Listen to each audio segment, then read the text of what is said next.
Hi there.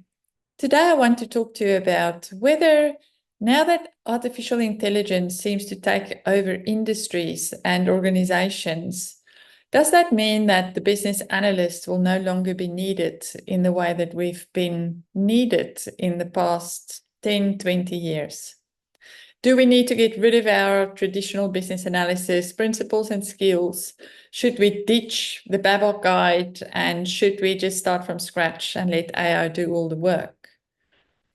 Well, that's a question that I've actually been grappling with. It's been challenging for me, and I'm sure it's been challenging for you to try and work out, do we actually have value left? Is there still enough of a future for us as business analysts to go into in the next 5 to 10 years? And I've had a lot of research, or I've done a lot of research. I've listened to a lot of smart people about what artificial intelligence means for the world.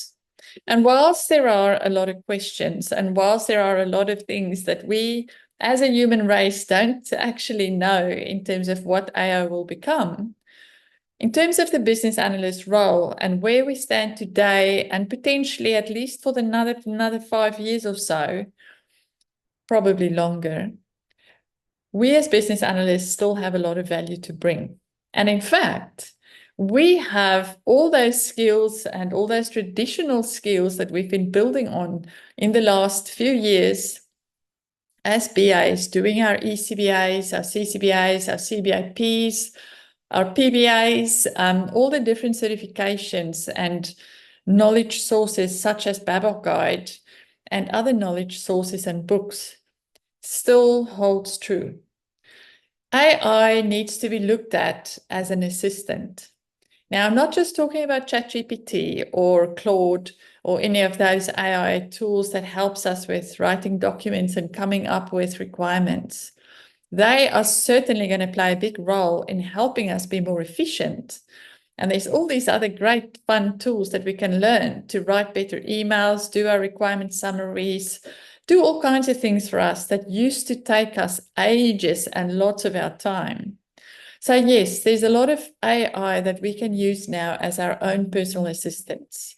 And you should look at AI predominantly in that way. Always look at how can I use AI to help me do some of the what could be referred to maybe as a bit of donkey work or manual work that used to really bog us down, and we had to spend hours and hours and work late nights trying to get our requirements documented. And now focusing on the exciting future of the business analyst, where we can actually do what we were made to do, which is analyze, apply critical thinking, build amazing stakeholder relationships, become the trusted advisors, become those change agents that we've always aspired to be. So business analysts are actually now being enabled like never before. We can be a lot more efficient. We can get a lot more done.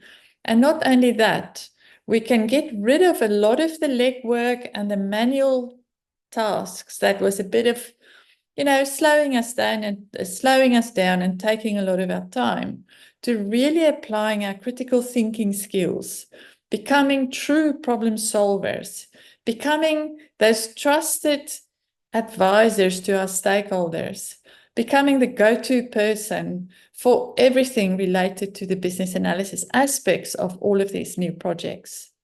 And on top of that, which makes our role even more exciting, is of course the fact that we will get involved with implementing AI solutions into the workflow of organizations. We will still apply the same traditional concepts and principles. We'll still do current state analysis. We'll still analyze exactly how and where it makes sense to implement AI. But more than that, we will learn new skills around how to implement AI solutions, because there are differences between that and traditional systems. So sure, there's some new skills for us to learn for sure, but the underlying principles of business analysis remains as sound as ever. And I want you to remember that and keep building those skills. But like I say, I'm actually really excited because no longer are we the document or the note takers in meetings. No longer do we need to sit for hours and hours trying to document and phrase our requirements to make them sound perfect. We now have an assistant to do that for us. We can validate, we can make sure that the information we share is ethically done. We can make sure that the data privacy factors are considered. We can make sure that we use AI in the right way. And there's a lot of things that we can learn. But we can now become the business analysts that we always wanted to be. So embrace business analysis like never before. Build those problem-solving skills, build those critical thinking skills, really learn what it means to be a true business analyst by tapping into sources like the BABOK Guide or any other bodies of knowledge around business analysis. I'm very excited about this next chapter within the business analysis world. I'm really excited to learn about exciting new tools to make our roles more efficient. But what really gets me excited is the fact that most of us can now be true business analysts and start to add a lot more value to the organization by doing our critical thinking, our problem solving, and just questioning things that we may not always have had time to do properly in the past. So watch this space. I'll do a lot more videos around things that we can do to really step into our true selves as business analysts, but whilst we use our special new AI assistants in our journey to implement AI solutions for organizations. And we'll help transform the world. We'll ride this wave. And who knows where AI will take the world and who knows where we will be. But we're lucky. We're business analysts. We have so much to give, and I look forward to seeing us add value for a very long time to come. Talk to you soon, and thank you for being here.